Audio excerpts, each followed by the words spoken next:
नमस्कार दोस्तों, जय माता दी, ओम नमः शिवाय।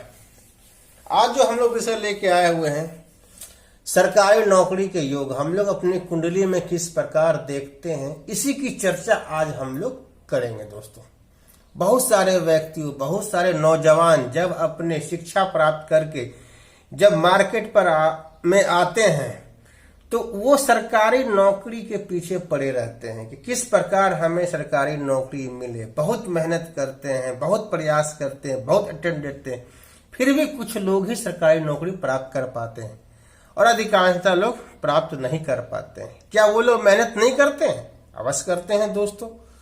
तो ऐसी क्या चीज है कि वो मेहनत करने के बाद भी उन्हें सरकारी नौकरी नहीं मिलती है, गवर्नमेंट जॉब नहीं पा पाते हैं लोग? तो यही सब चीज आज हम लोग ज्योतिष शास्त्र में देखेंगे, अपनी कुंडली में, अपने हॉरोस्कोप में देखेंगे कि वैसी क्या क्या स्थिति बनती है ग्रहों की, वैसी कुंडली में क्या रहते हैं कि जिन्हें सरकारी नौकरी आसानी से मिल जाती है और बहुत लोगों को नहीं मिल पाती है। तो चलिए स्टार्ट करते हैं सरकारी नौकरी के योग। हमने क्या काल पुरुष की कुंडली आपके सामने समझाने के तौर पर उदाहरण के रूप में बना के रखी हुई है। ये खाली समझने के लिए, आपके लग्न कोई भी हो सकती है। हो सकता है आपकी सिंह लग्न की कुंडली हो तो यहाँ 5 रहेगा, तो 5, 6, 7, 8, 9, 10, 11, 12, 1, 2, 3, 4। मान लीजिए किसी की मीन लग्न की कुंडली है, यहाँ 12 नंबर लिखा हुआ रहेगा, फिर 12 से काउंट कीजिएगा, 1, 2, 3, 4, 5, 6, 7, 8, 9, 10, 11। उसी प्रकार मान लीजिए आपको तुला लग्न की कुंडली है आपको, तो तुला लग्न 7 नंबर हो तो यहाँ 7 नंबर लिखा रहेगा, 7, 8, 9, 10, 11, 12, 1, 2, 3, 4, 5, 6। तो हमें सरकारी नौकरी के लिए क्या देखना होता है? हमारे ज्योतिष शास्त्र में लिखा हुआ है कि नौकरी के जो कारक होते हैं वो शनि होते हैं। Shani is the giver of job profession. इसलिए हमें शनि की स्थिति को अपने कुंडली में अवश्य देखना चाहिए दोस्तों, कि कहीं शनि हमारे 8वें या 12वें घर में तो नहीं बैठा हुआ है, कहीं शनि किसी पाप राशि में तो नहीं बैठा हुआ है, शत्रु राशि में तो नहीं बैठा हुआ, ये हमें देखना चाहिए। साथ में 10वां घर दोस्तों, ये घर हमारे कर्म का घर होता है, ये हमारे प्रोफेशंस का घर होता है, ये हमारी नौकरी के बताता किस प्रकार की नौकरी हमें मिलेगी दोस्तों। साथ में हमें दूसरा घर भी देखना चाहिए, ये हमारे धन का स्थान होता है, हाउस ऑफ इनकम होता है। और इसके साथ साथ हमें आपको 11वां घर और 9वां घर, 9वां घर आपको लक हो गया, किस्मत हो गया, भाग्य हो गया। आप कितने भाग्यशाली हैं। बहुत सारे लोग ऐसे होते हैं उनका भाग्य अच्छा नहीं रहता, मेहनत बहुत करते हैं लेकिन किस्मत साथ नहीं देती, इसके कारण से उसे सरकारी नौकरी, गवर्नमेंट जॉब नहीं मिल पाती है। तो वो चीज हमें देखना चाहिए कि यहाँ कौन से ग्रह बैठे हुए हैं, उच्च के हैं, स्वराशि के हैं, मूल त्रिकोण के कोई ग्रह बैठे हुए हैं, मित्र राशि में, शत्रु राशि में, दृष्टि किससे हो रही है, पाप ग्रह से दृष्टि हो रही है कि नहीं हो रही है, ये सारा चीज देखा जाता है। और ये हमारा लाभ का स्थान कहलाता है। ये बताता है कि हम कितना कमाएंगे, ये घर बताता है हम क्या कमाएंगे, हम किस कार्य को करेंगे जिससे हमें धन की प्राप्ति होगी, ये हम कितना बताएंगे। ये दूसरा घर बताता है कि हम कितना बचाएंगे दोस्तों। तो हमें शनि को देखना कि शनि किस राशि, किस भाव, किन ग्रहों के साथ बैठे हुए हैं, क्योंकि शनि हमारे नौकरी के कारक होते हैं। जिनकी कुंडली में शनि अच्छा प्रभाव देती है वो अवश्य ही सरकारी नौकरी में जाते हैं दोस्तों।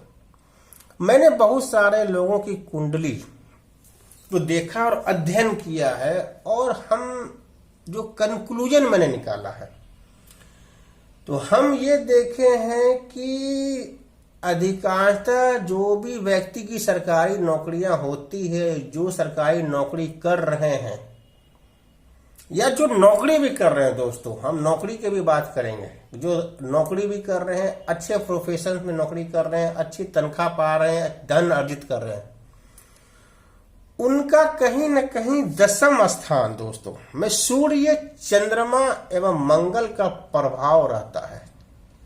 या योग कहें कि यदि हम D1 चार्ट देखते हैं तो उनके 10वें घर में सूर्य या चंद्रमा या मंगल या दोनों में से तीनों में से कोई दो या तीनों के तीनों ग्रह यहां बैठे रहते हैं, या नहीं तो 10वें घर की जो राशि है उसके स्वामी हमारे नवांश कुंडली में जिस राशि में बैठते हैं उस राशि के स्वामी मैंने देखा है अधिकांश या तो सूर्य होते हैं या चंद्रमा होते या मंगल होते हैं।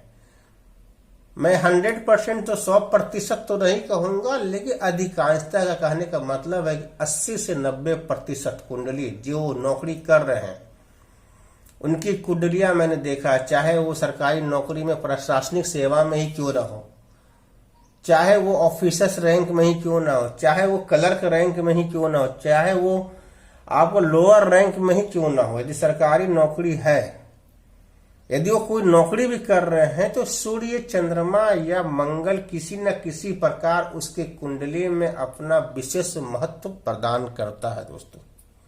साथ में बुध भी सहायक होते हैं, सरकारी नौकरी के लिए लाभ दिलाने के लिए होते हैं दोस्तों। मैंने आईएएस की कुंडली देखी है, एक आईएएस है आपको गोविंद जायसवाल जी, जिसकी वीडियो मैंने बनाई है, डाला हुआ इस चैनल में ही। यदि आप उसके कुंडली को आप देखेंगे तो आप देखिएगा कि वो तुला लग्न की कुंडली है दोस्तों, और उसके 10वें ग्रह में मतलब 10वें घर में ही, इस घर में ही सूर्य चंद्रमा मंगल की युति बन रही है। यहां सूर्य और मंगल दिग्बली होते हैं।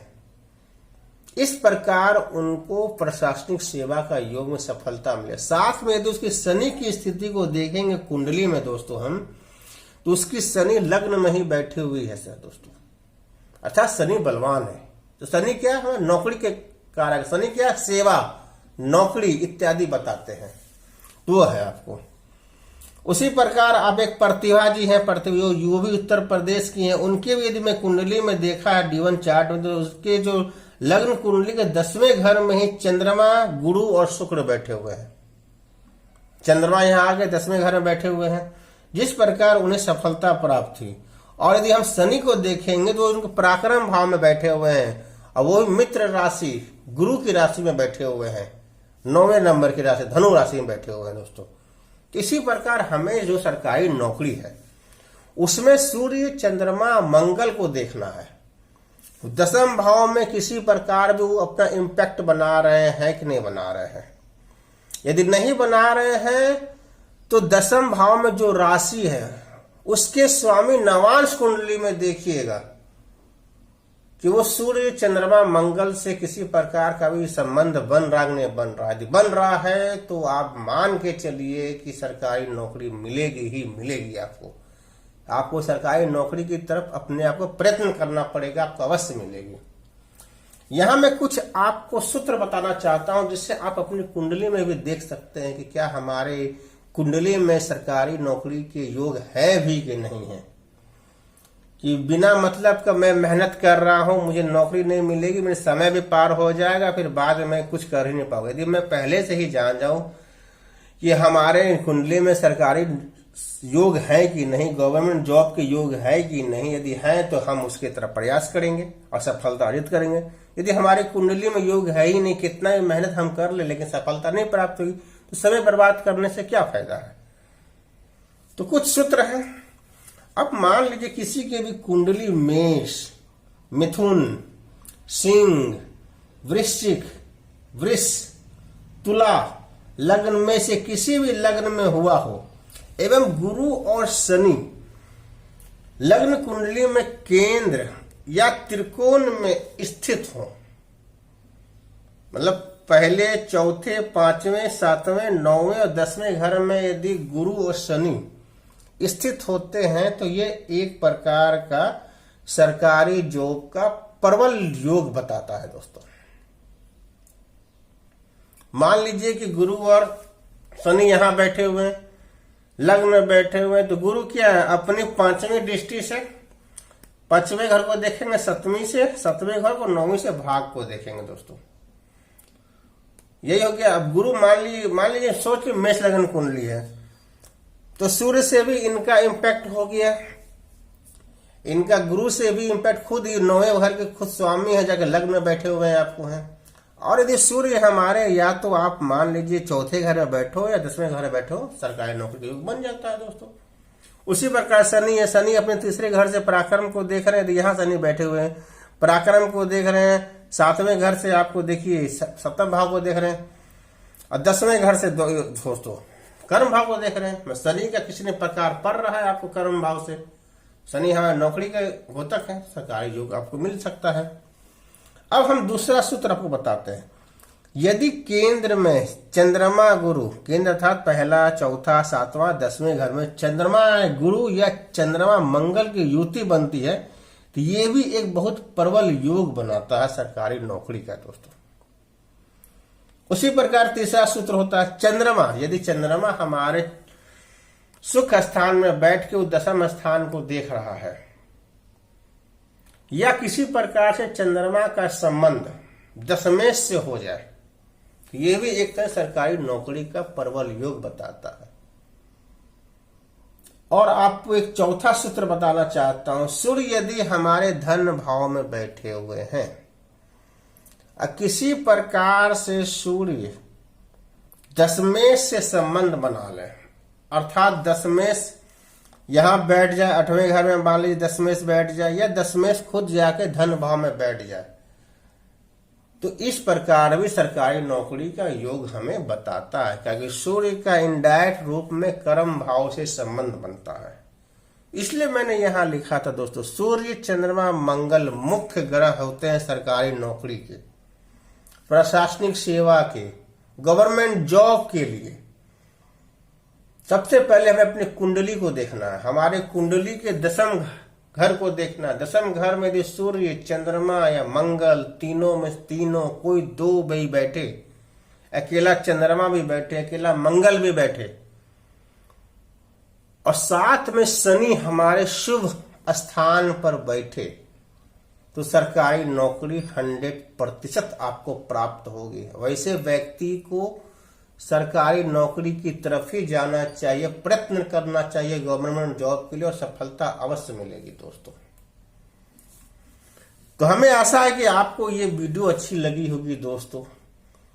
अच्छी लगे तो कृपया सब्सक्राइब अवश्य करें, उससे क्या होता है, मोटिवेट हम होते हैं और अच्छी अच्छी जानकारियां आपको देते रहेंगे दोस्तों। तो जय माता दी, धन्यवाद दोस्तों।